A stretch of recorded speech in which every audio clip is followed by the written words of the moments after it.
दोस्तों नमस्कार, मैं हूं तेज बहादुर सिंह पटेल और आप देख रहे हैं भारतीय द्वारा प्रहरी। देश के प्रधानमंत्री माननीय नरेंद्र मोदी जी राजस्थान के बांसवाड़ा में जाकर के जो जनसभा को संबोधित कर रहे थे और वह कांग्रेस के मैनिफेस्टो के बारे में जो वो कुछ भी कहा। अब कांग्रेस के इस मैनिफेस्टो को देखने के लिए जन सैलाब खुद उमड़ पड़ा है और अब माननीय मोदी जी के भाषण की वास्तविकता की पोल खुलती हुई नजर आ रही है।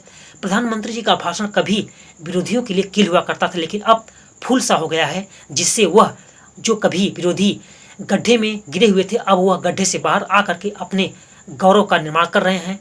इधर बांसवाड़ा में उन्होंने मंगलसूत्र के बारे में जो कुछ भी कहा, इससे आप उनके वीडियो को पहले आप देख लीजिए तो आपको उनकी वास्तविकता के बारे में पता हो जाएगा। मंगलसूत्र वो एक सोने का कीमत का मुद्दा नहीं है, उसके जीवन के सपनों से जुड़ा हुआ है।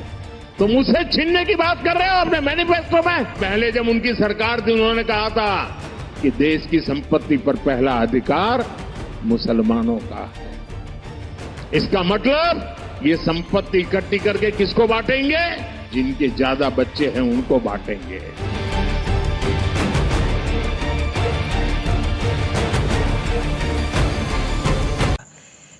प्रधानमंत्री की इस वीडियो की प्रतिक्रिया को देते हुए प्रियंका गांधी ने कहा है कि पूर्व प्रधानमंत्री मेरी दादी माँ ने, श्रीमती इंदिरा गांधी जी ने जब देश युद्ध जैसी विभीषिका से गुजर रहा था तो उस समय हमारी दादी माँ ने अपना सोना सेना के कोष में जमा कर दिया था और देश का मान बढ़ाया था। और उन्होंने कहा कि मेरी माँ ने अब देश के लिए अपना मंगलसूत्र तक बलिदान कर दिया है। आप प्रियंका गांधी के इस वीडियो को भी देख लीजिए, जिसमें उन्होंने मंगलसूत्र की इस प्रतिक्रिया को। और अगर मोदी जी मंगलसूत्र का महत्व समझते तो वो ऐसी अनैतिक बातें नहीं करते। किसान पर कर्ज चढ़ता है तो उसकी पत्नी अपने मंगलसूत्र को गिरवी रखती है। बच्चों की शादी होती है या दवाई की जरूरत होती है तो महिलाएं अपने गहने गिरवी रखती हैं।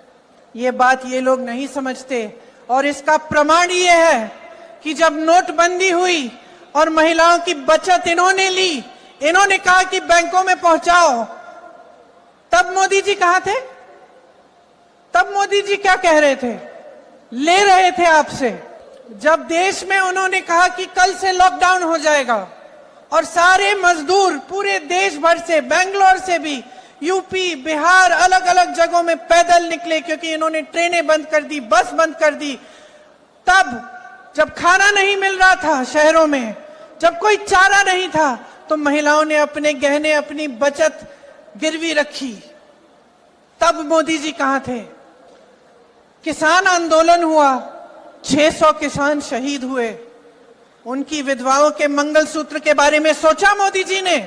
मणिपुर में एक जवान की बीवी को का वस्त्र हरण करके पूरे देश के सामने चलाया, मोदी जी चुप थे, कुछ नहीं बोले। उसके मंगलसूत्र के बारे में नहीं सोचा उन्होंने। अगर इस देश की महिलाओं के मंगलसूत्र की परवाह होती तो उनके बेटों को आप रोजगार दिलवाते, तो महंगाई कम करते, छात्रों को शिक्षा की सुविधा देते, देश की बेटियों को अपने पैरों पे खड़े होने का काम कराते। देश हैरानी से देख रहा है, इतनी बड़ी बड़ी समस्याएं हैं। आप यहाँ बैठी हैं, मैं जानती हूँ यहाँ से जाएंगी, देर हो रही है, काफी महिलाएं चली भी गई हैं क्योंकि घर जाना है, काम करना है, बहुत देर हो गई है, खाना पकाना है, लोगों को देखना है, चाहे आप जॉब कर रही हैं, कुछ भी कर रही हैं। इतनी महंगाई है, इतनी बड़ी बड़ी समस्याएं हैं, तमाम बच्चे बेरोजगार घूम रहे हैं, आपने मेहनत से पढ़ाया, शिक्षा दिलवाई, इतनी बड़ी समस्याएं हैं और इतनी छोटी छोटी स्तर की बातें हो रही हैं। सारे नेता भाजपा के आपके सामने आकर ऐसी अजीब अजीब सी बातें कर रहे हैं, झूठ बोल रहे हैं दिन रात, सोचते हैं कि आप देखेंगे नहीं, आप पढ़ेंगे नहीं कि कौन सी पार्टी क्या कह रही है, क्या हो रहा है आपके आंखों के सामने। भी स्पष्ट कर दिया है। इधर पुलवामा जैसी घटनाओं को याद दिलाते हुए डिम्पल यादव ने प्रधानमंत्री पर यह कह करके स्पष्ट कर दिया कि आपने उन पुलवामा में शहीद सैनिकों की विधवाओं का मंगलसूत्र आपने छीन लिया है, जिससे देश का एक गरिमा नष्ट कर दिए हुए हैं।